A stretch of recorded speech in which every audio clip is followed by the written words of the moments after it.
الحمد لله وكفى وسلام على عباده الذين اصطفى أما بعد أعوذ بالله من الشيطان الرجيم بسم الله الرحمن الرحيم إن الذين يتلون كتاب الله وأقاموا الصلاة وأنفقوا مما رزقناهم سرا وعلانية يرجون تجارة لن تبور صدق الله العظيم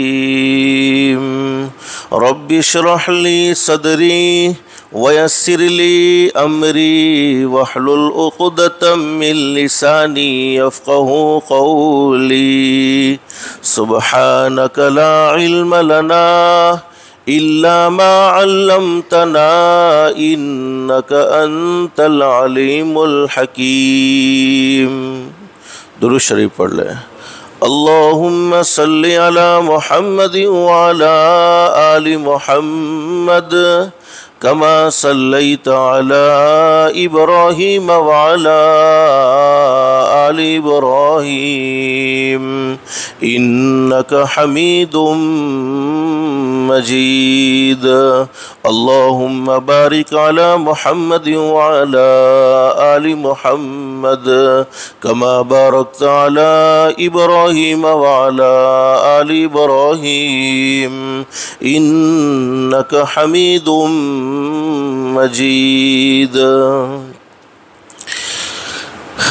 آج رمضان المبارک کے مہینے کا تیسرا روزہ ہے. اللہ سے دل سے دعا کر لو جتنے دن غفلت میں گزر گئے اللہ ہم سب کو معاف فرمائے، اور جتنے دن باقی ہیں اللہ ہم سب کو قدردانی کی توفیق و سعادت نصیب فرمائے. گزشتہ کل ذکر کیا تھا کہ اگر اللہ کے قرآن کی محبت دل میں چاہتے ہو، اللہ کے قرآن کے مطابق اپنی زندگی کو بنانا چاہتے ہو، تو سب سے پہلے اپنے دل کو پاک اور صاف کرنا ہوگا. یعنی عقیدہ یہ بنانا ہوگا کہ کرنے دھرنے والی ذات بولو کس کی ہے؟ ایک اللہ ہی کی ہے. حدیث شریف میں موجود ہے، ایک مرتبہ صحابہ کرام کا مجمع موجود ہے.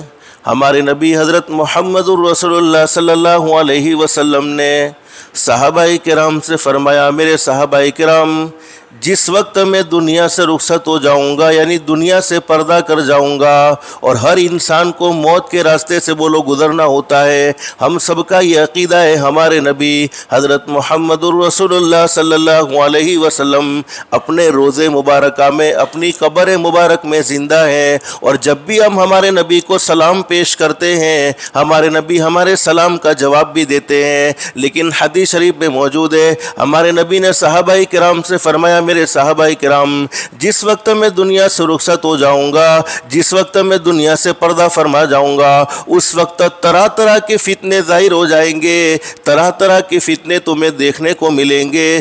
اگر تم گمراہی سے بچنا چاہتے ہو، اگر تم ان فتنوں سے محفوظ رہنا چاہتے ہو، تو دو چیزوں کو مضبوطی سے پکڑ لینا. بولو کتنی چیزوں کو پکڑنے کو کہا؟ دو چیزوں کو مضبوطی سے پکڑ لینا.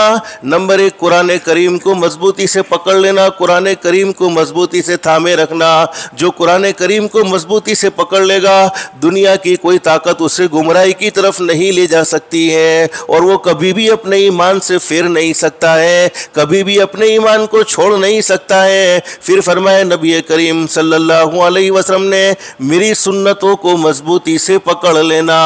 یہ دو چیزیں جس نے مضبوطی سے پکڑی ہیں دنیا کا کوئی آدمی اسے گمراہی کی طرف بولو نہیں لے جا سکتا ہے. اس لیے کہ ہدایت کس کی طرف سے ملتی ہے؟ بولو اللہ ہی دیتا ہے. گمراہ کون کرتا ہے؟ اللہ ہی کی طرف سے آدمی گمراہ ہوتا ہے. اور آج امت تباہ و برباد ہو گئی ہے، آج امت ہلاکت کا شکار ہوتی چلی جا رہی ہے. ہر کوئی آدمی اپنی زندگی میں پریشانی کا شکوہ، پریشانی کی شکایت کرتا رہتا ہے.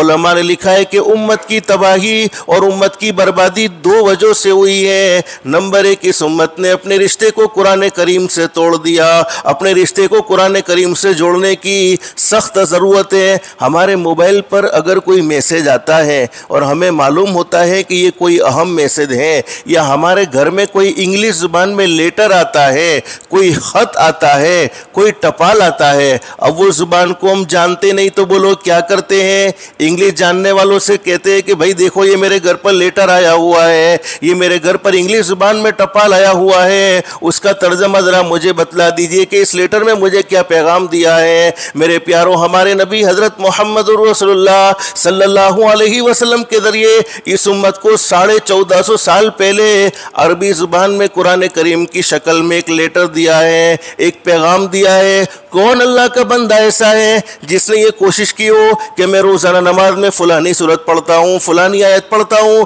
بتلائیے تو صحیح کہ سورت کا ترجمہ کیا ہے، اس آیت کا ترجمہ کیا ہے، اس سورت میں مجھے کیا پیغام دیا گیا ہے. تو فرمایا کہ امت تباہی کی طرف گئی ہے، امت بربادی کی طرف گئی ہے. اس کی دو وجہ ہیں. ایک وجہ تو یہ ہے کہ اس امت نے اپنے رشتے کو قرآن کریم سے توڑ دیا، جوڑیں گے انشاءاللہ. اور یہ رمضان کے مہینے میں قرآن کریم سے اپنے رشتے کو ایسا مضبوط کر لو کہ ہمیشہ ہماری زندگی کا دستور بن جائے اور ہمیں محبت ہو جائے کہ قرآن کریم پڑھے بغیر ہمیں چین نہ آئے، قرآن کریم پڑھے بغیر ہمارے دل میں سکون نہ آئے. اور فرمایا دوسری وجہ، یہ امت تباہ و برباد ہو گئی.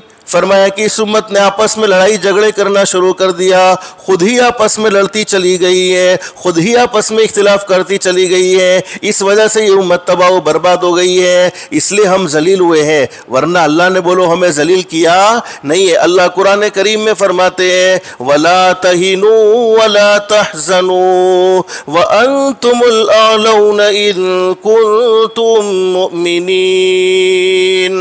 اللہ فرماتے وَلَا تَهِنُوا، میرے بندو سستی مت کرو، وَلَا تَحْزَنُوا، اور غم کرو نہیں، گھبرانے کی کوئی ضرورت نہیں ہے، غم کرنے کی کوئی ضرورت نہیں ہے. وَأَنْتُمُ الْأَعْلَوْنَ، تم ہی سربلند ہو، تم سے اوپر کوئی ہو نہیں سکتا ہے. وَأَنْتُمُ الْأَعْلَوْنَ إِن كُنتُم مُؤْمِنِينَ.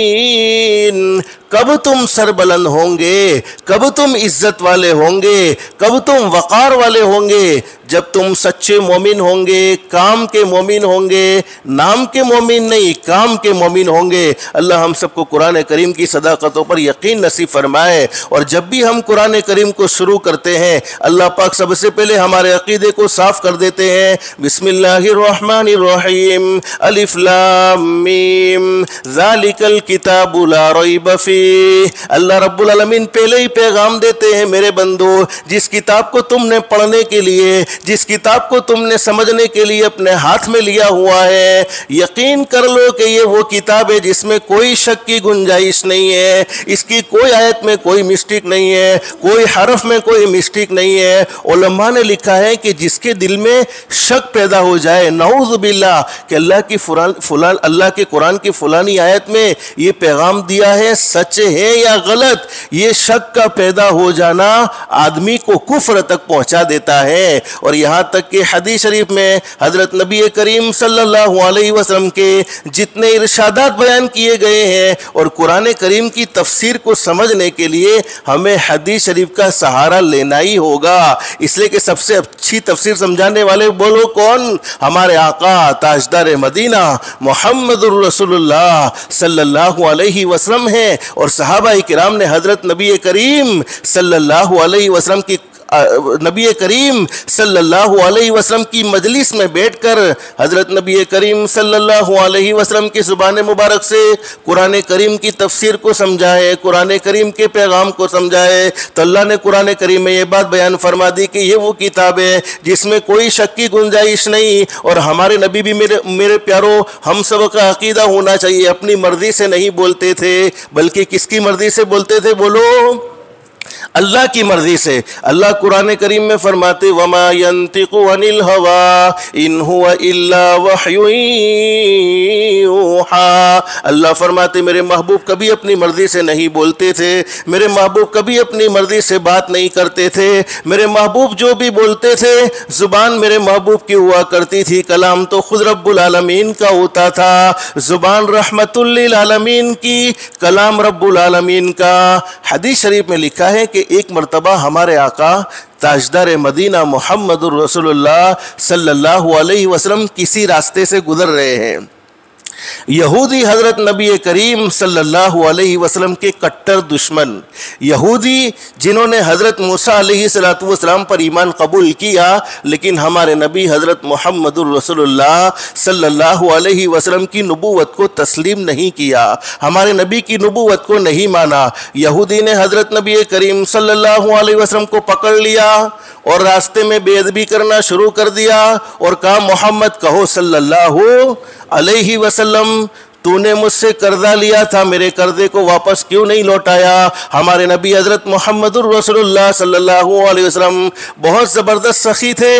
آپ کا مزاج یہ تھا کہ جب کوئی ضرورت مند آپ کے پاس آ جاتا تھا، اگر آپ کے پاس کوئی چیز ہوتی تھی موجود ہوتی تو آپ دے دیتے تھے، اس کی مدد فرما دیتے تھے، کسی کو آپ خالی ہاتھ واپس کرتے نہیں تھے۔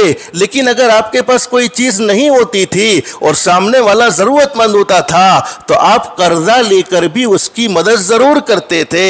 اور کبھی کبھی حضرت نبی کریم صلی اللہ علیہ وسلم کو دین اسلام کی حمایت کے لیے، دین اسلام کی مدد کے لیے، دین اسلام کے تعاون کے لیے یہودیوں سے بھی قرضہ لینے کی نوبت آ جاتی تھی، لیکن ہمارے نبی سے بڑھ کر بولو کوئی سچا انسان نہیں، جب بھی آپ وعدہ کرتے تھے وعدے کے مطابق قرضے کو لوٹا بھی دیتے تھے۔ اور حدیث شریف میں فرمایا نبی کریم صلی اللہ علیہ وسلم نے مومن وعدہ پورا کرنے والا ہوتا ہے اور منافق وعدہ خلافی کرنے والا ہوتا ہے، اور پہلے کے لوگوں کا ایمان کو اس طریقے سے ٹیسٹ کیا جاتا تھا، اس طریقے سے چیک کیا جاتا تھا کہ ان کے کیے ہوئے وعدوں کو دیکھا جاتا تھا کہ یہ اپنے وعدے میں کتنا پورا ہے۔ اگر وعدہ پورا کرتا ہے تو سمجھ لو یہ مومن ہے، اور وعدہ خلافی کرتا ہے تو حدیث شریف میں بخاری میں موجود ہے، بخاری شریف میں فرمایا خالص یعنی اوریجنل منافق کی نشانی ہے وعدہ خلافی کرنا۔ اب ہمارے نبی کے ساتھ یہودی بے ادبی کا معاملہ کر رہا ہے اور ہمارے نبی کو پکڑے ہوئے ہیں، اور ہمارے نبی سے کہا محمد تو نے میرے قرضے کو واپس کیوں نہیں لوٹایا؟ ہمارے نبی حضرت محمد رسول اللہ صلی اللہ علیہ وسلم نے فرمایا اللہ کے بندے میں نے تو تیرے قرضے کو واپس لوٹا دیا ہے۔ نعوذ باللہ، ہمارے نبی جھوٹ بولنے والے تھے؟ ارے جب لوٹایا ہوگا تبھی تو ہمارے نبی نے کہا ہوگا کہ میں نے تیرے قرضے کو واپس لوٹا دیا ہے، میں نے تیرے قرضے کو واپس کر دیا ہے۔ حدیث شریف میں موجود ہے حضرت نبی کریم صلی اللہ علیہ وسلم کے ساتھ وہ یہودی بے ادبی کا معاملہ کر رہا ہے، ہم سب کے دل میں علم دین کی محبت ہے، علماء کی محبت ہے۔ ارے کوئی معمولی حافظ صاحب کے ساتھ کوئی برا سلوک کرے تو ہم برداشت نہیں کرتے، صحابہ کرام کی دلوں میں تو حضرت نبی کریم صلی اللہ علیہ وسلم کی بڑی زبردست محبت تھی، صحابہ کرام کو کیسے برداشت ہوتا؟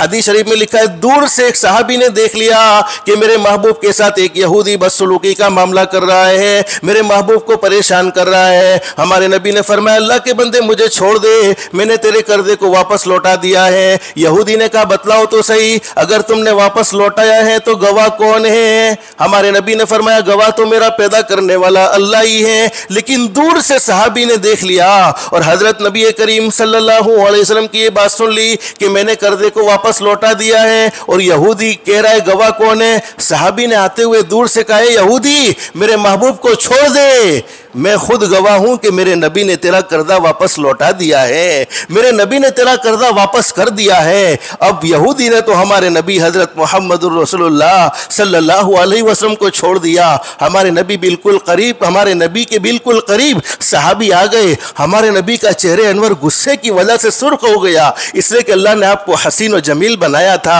اور جب کوئی خوبصورت چہرہ ہوتا ہے تو اس پر غصہ آتا ہے تو غصہ آسانی کے ساتھ ظاہر ہو جاتا ہے۔ اللہ نے ہمارے نبی کو بڑا زبردست حسین و جمیل بنایا۔ حضرت عائشہ صدیقہ رضی اللہ تعالیٰ فرماتی ہے نبی کریم صلی اللہ علیہ وسلم کی خوبصورتی کا عالم یہ تھا، حضرت یوسف علیہ السلام آپ نے سنا ہے نا، اللہ نے ان کو دنیا کی آدھی خوبصورتی نصیب فرمائی تھی۔ ہمارے نبی بھی خوبصورت تھے، لیکن اما عائشہ کیا فرماتی ہے نبی کریم صلی اللہ علیہ وسلم کی خوبصورتی کا عالم یہ تھا کہ حضرت یوسف علیہ السلام کے چہرے کو دیکھ کر مصر کی عورتوں نے اپنی انگلیاں کاٹ لی۔ اگر یہی مصر کی عورتیں میرے محبوب حضرت محمد رسول اللہ صلی اللہ علیہ وسلم کے چہرے کو دیکھ لیتی تو اپنے دل کاٹ لیتی۔ لیکن ایک اور جواب سنو، ہمارے نبی کی اور حضرت یوسف علیہ السلام کی خوبصورتی میں فرق کیا ہے؟ حضرت یوسف علیہ السلام بھی خوبصورت ہیں اور ہمارے نبی بھی حسین و جمیل ہیں، دونوں کی خوبصورتی میں فرق کیا ہے؟ حضرت یوسف علیہ السلام کے چہرے کو دیکھ کر